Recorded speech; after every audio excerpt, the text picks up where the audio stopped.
So it appears a lot of you watched this last Six Flags short that I made and are interested in the story. And since I'm not a man to leave people on cliffhangers, let's continue with part 2 of this story. Potentially the final part depending on how far I get in this video, so let's continue. So where we left off, I was miserable after walking around the park for several hours wearing a overshirt jacket and a pair of pajama pants, which considering the heat of Six Flags, those two things tend to not go well.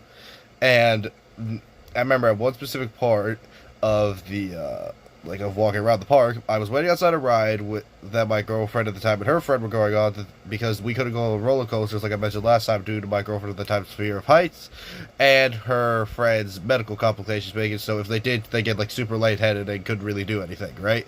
So I'm looking through like the bars of the thing and I'm just standing there just kind of just walking back and forth because it was hot as hell, I was tired as hell, and I just wanted to leave, right? And we were still there for like another 3-ish hours, right? Like, we were going to be there for like another 3 hours. So I look at my girlfriend at the time through the bars, and I just look at her and just go like this. Like, completely, like, I'm not kidding, I just go like... I do that, right? She looks at me, she's like...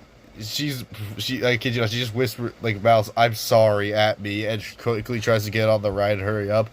So, after a few more hours of walking around, I'm dying, well, not, like, I'm exhausted both mentally and physically because, I had been walking around a hot-ass park for, like, 5 hours, and I had eaten, like, a few things because Six Flags, like, whole food concession stand thing, we didn't go to it that much, but that's besides the point.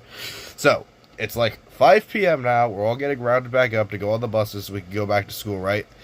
My group gets reformed, it was literally just me and my girlfriend and her friend.